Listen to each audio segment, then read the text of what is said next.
Hello, আশা করি সবাই ভালো আছেন। কথা বলবো রিতেশ বাত্রা পরিচালিত সিনেমা ফটোগ্রাফ নিয়ে। যে সিনেমাতে মানুষের যে গভীর জীবন বোধ সেটার প্রকাশ করা হয়েছে, কিভাবে প্রকাশ করা হয়েছে সে সম্পর্কে আপনাদের সাথে আমি আমার কথা শেয়ার করব। আগে বলি যে রিতেশ বাত্রা পরিচালক, তিনি হচ্ছেন সেই পরিচালক যে ইরফান খান এবং নওয়াজুদ্দিন সিদ্দিকী অভিনীত সিনেমা দ্য লাঞ্চ বক্স পরিচালনা করেছেন। দ্য লাঞ্চ বক্স কিন্তু এমন একটা সিনেমা, যে সিনেমা আপনি এতদিন পরে এসেও যদি দেখেন তারপরে আপনার কাছে মনে হবে যে দারুণ একটা সিনেমা দেখলাম। যেখানে অল্প কথার মাধ্যমে, শুধু অভিনয়ের মাধ্যমে কত দারুণ ভাবে মানুষের যে জীবন বোধ, মানুষের যে চিন্তা ভাবনা, মানুষের যে বিভিন্ন এক্সপ্রেশন, সেগুলা কত দারুণ ভাবে প্রকাশ করা হয়েছে। সেই পরিচালকের সিনেমা হচ্ছে ফটোগ্রাফ, যেখানে নওয়াজুদ্দিন সিদ্দিকী এবং সানিয়া মালহোত্রা প্রধান চরিত্রে অভিনয় করেছেন। এই যে আমি আপনাদেরকে বললাম যে এটাতে গভীর জীবন বোধের প্রকাশ করা হয়েছে, কিন্তু কিভাবে সেটা যদি আপনি জানতে চান তাহলে আমি এই ব্যাপারে কিছু হিন্টস দিই। যেমন এটার প্লট হচ্ছে যে মুম্বাই গেট সেটার কাছে এসে ঘনিষ্ঠ হওয়া দুজন মানুষের ব্যাপার নিয়ে। সানিয়া মালহোত্রা হচ্ছে শহরের একজন ধনাঢ্য পরিবারের মেয়ে, যে না চাইতে সবকিছু পেয়ে যায়, যার কোনো নিজস্ব রুচিবোধ নাই। কেননা সে তো নিজে থেকে কোনো কিছু পছন্দ করতে পারে না কখনো। সে পছন্দ করার আগে জিনিস পেয়ে যাচ্ছে। সে জানে না কোনটা তার গায়ে বেশি স্যুট করবে, কোন কাপড় বেশি স্যুট করবে, অথবা কোন খাবার তার বেশি ভালো লাগতে পারে, অথবা কোন খাবার তার শরীরে রিয়েক্ট করতে পারবে, এ ব্যাপারে জানে না। আবার অন্যদিকে নওয়াজুদ্দিন সিদ্দিকী, যে তার জীবনে স্ট্রাগল করে যাচ্ছে তার নিজের একটা ঘর করার জন্য। তার বাপের যে ঘর ছিল সেটা আবার বন্ধক দেওয়া, সেই বন্ধকে ঘর এখনো ছোটাতে পারেনি, নিজের খাবার দাবার রয়েছে। অন্যদিকে তার দাদি, যে ভাবছে যে তার নাতির বয়স হয়ে যাচ্ছে, তাকে বিয়ে করানো দরকার, কিন্তু নওয়াজুদ্দিন সিদ্দিকী বিয়ে করতে পারছে না, কেননা তার ওই রকম অর্থনৈতিক কন্ডিশন হয়নি। সে তো কোনো রকমে খেয়ে পরে স্ট্রাগল করে নিজের জীবনটা যাপন করছে বা দিন অতিবাহিত করছে। এরকম দুইটা মানুষের যে দুই রকম পরিবেশে বেঁচে থাকা, তাদের এই দিল্লি গেটে এসে মিট হওয়া, তার পরবর্তীতে কিছুদিনের জন্য, কিছুদিন বলতে কিছু অল্প কয়েকদিনের জন্য তারা ক্লোজ হওয়া এবং একজন আরেকজনের সম্পর্কে টুকটাক জানা, এই ব্যাপারটা নিয়ে সিনেমাটা তৈরি করা হয়েছে দ্য ফটোগ্রাফ। এই ফটোগ্রাফ সিনেমাতে ক্যারেক্টার কিন্তু মূলত এই দুইজনই, নওয়াজুদ্দিন সিদ্দিকী এবং সানিয়া মালহোত্রা। এছাড়া থার্ড ইম্পর্টেন্ট ক্যারেক্টার হচ্ছে নওয়াজুদ্দিনের দাদি হিসেবে ক্যারেক্টার করা ফারুক জাফর।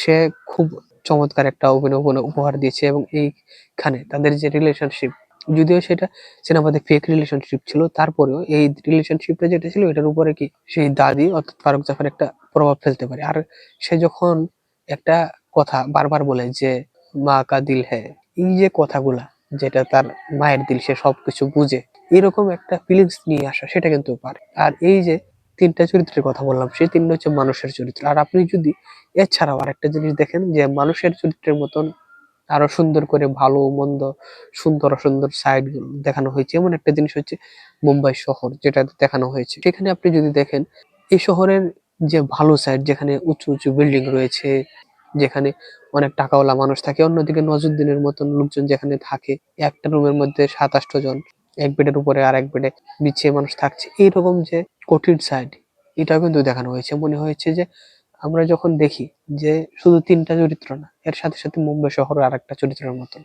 যে আমরা মূলত চারটা চরিত্র এখানে মেন চরিত্র হিসেবে দেখতে পাই। আর এই পুরোটাই ফুটে উঠেছে তাদের এক্সপ্রেশনের মাধ্যমে। এখানে আরেকটা বিষয় হচ্ছে এই যে তাদের যে ডায়লগ, যেগুলা সিনেমাতে ইউজ করা হয়েছে, তাদের কারোর খুব দারুণ দারুণ ডায়লগ নাই এখানে।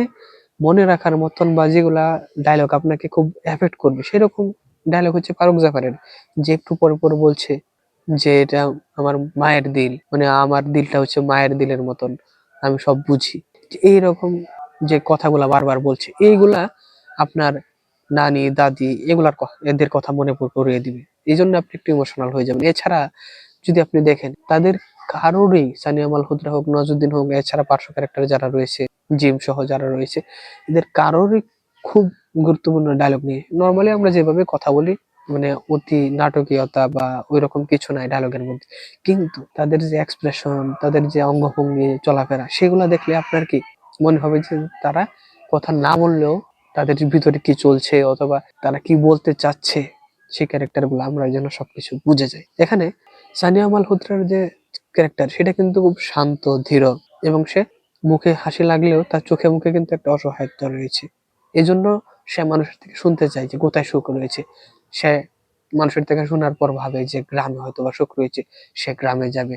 উইশ করে আর কি, যে হয়তো যদি যেতে পারতো এরকম। আবার অন্যদিকে নজরুদ্দিনের চেহারাতে কখনো কিন্তু রাগের ওই রকম ছাপ থাকে না। সে মাঝে মধ্যে শক্ত রকম কথা বলতে চায়, কিন্তু সেটাও তার মুখে একটা হাসি রেখে বলে। তার চেহারাতে, তার কথাবার্তাতে নিরীহ নিরীহ ভাব থাকে। তার চেহারাতে সবসময় হাসি ফুটে থাকে, কিন্তু তার চোখে মুখে একটা অসহায়ত্বের ভাব রয়েছে, যেটা এই তাদের ব্যাপারে, বিশেষ করে নওয়াজুদ্দিনের ব্যাপারে আমাদের একটা করুণা উদ্রেক করে ওই ক্যারেক্টারের প্রতি। এবং তারা দুইজনের দুই স্তরের মানুষ এবং একই শহরে রয়েছে। তারা এই মুম্বাই শহরের মধ্যেও এইরকম দুই রকম মানুষ থাকে। দুই শহরের মধ্যে, একই শহরের মধ্যে দুই রকম ভাবে বেঁচে থাকে মানুষ, কিন্তু এবং তাদের চিন্তা ভাবনা, জীবনের স্ট্রাগল দুইজনের দুই রকম। এই যে ব্যাপারগুলা, সেগুলা খুব চমৎকার ভাবে ফুটিয়ে এনেছেন রিতেশ ভাত্রা। আর এই সিনেমাটা যখন আপনি দেখা শেষ করবেন, তখন আপনার এই সমাজের প্রতি, ক্যারেক্টারের প্রতি, শহরের প্রতি, এগুলোর প্রতি একটা ইমোশনস কাজ করবে, যে না, আমি একটা মন্দ ছবি দেখিনি, একটা ভালো ছবি দেখেছি, যেই কারণে আমার একটা ফিলিংস কাজ করছে যে শহরগুলো তো এরকম। মুম্বাই শহরের গুলো অবস্থা দেখাচ্ছে। শহর তো এক এক শহর এক এক রকম হয়। আপনি যদি ঢাকার কথা ভাবেন, চট্টগ্রাম শহরের কথা ভাবেন, অথবা যে কোনো শহরের কথা ভাবেন, আপনার শহরেরও কিন্তু এরকম, যে একই শহরে ধনাঢ্য এবং দরিদ্র দুই ধরনের মানুষই থাকে, দুই ধরনের মানুষের স্ট্রাগল থাকে। আমরা তো সেই স্ট্রাগলের মধ্যেই থাকি, আমরাও তো সে কোনো না কোনো শ্রেণীর মধ্যে পড়ি। এবং এই যে শহরের ব্যস্ত জীবনের মধ্যে একটা অস্থিরতা, চেহারাতে অসহায়ত্ব, যেটা এটা তো আপনাকেও একটা টাচ করবে, যে কারণে আপনিও ফিল করবেন যে আপনি যখন বাড়িতে ছিলেন বা গ্রামে ছিলেন, তখন কিরকম আবেগ কাজ করতো, ভালো লাগা কাজ করতো, শান্তি মূলত ওইসব জায়গায়। এই ব্যাপারগুলো এই ফটোগ্রাফ সিনেমাতে খুব চমৎকার ভাবে ফুটিয়ে এনেছেন। আর যারা দ্য লাঞ্চ বক্স পছন্দ করেছেন, তাদের কাছে আমার মনে হয় যে অবশ্যই ফটোগ্রাফ সিনেমাটা অত্যন্ত পছন্দ হবে। কিন্তু যারা বেশি এন্টারটেনমেন্ট অথবা যারা দারুণ থ্রিলার দেখে অভ্যস্ত, তাদের কাছে কিন্তু সিনেমাটা স্লো হতে পারে। তাদের কাছে তখন মনে হতে পারে যে কি, আমি একটা স্লো সিনেমা দেখছি। এটা কিন্তু তাদের কাছে একটা নেগেটিভ সাইড হিসেবে বিবেচিত হবে। তবে এই ধরনের সিনেমা তো আর সবাই দেখে না, সব দর্শকের জন্য সব ধরনের সিনেমা হয় না। কিন্তু যারা দ্য লাঞ্চ বক্স বা এসব সিনেমা দেখে থাকেন বা দেখে ভালো লেগেছে, তাদের জন্য আমি বলবো যে একটা মাস্টার সিনেমা, যেখানে কবির জীবনবোধের একটা সুন্দর প্রকাশ পেয়েছে এই সিনেমাতে। সিনেমার নাম হচ্ছে ফটোগ্রাফ। এই ছিল আমার কথা। আর আপনারা যারা ইতিমধ্যে এই সিনেমা দেখে ফেলেছেন, তারা আমার সাথে এগ্রি করেন কিনা বা ডিসএগ্রি করেন কিনা, সেটা কমেন্টে জানাতে পারেন। এবং সিনেমা নিয়ে নতুন নতুন তথ্য পেতে, আপডেট পেতে এবং রিভিউ পেতে আমাদের সাথেই থাকুন। আজকে তাহলে এ পর্যন্তই। সবাইকে ধন্যবাদ।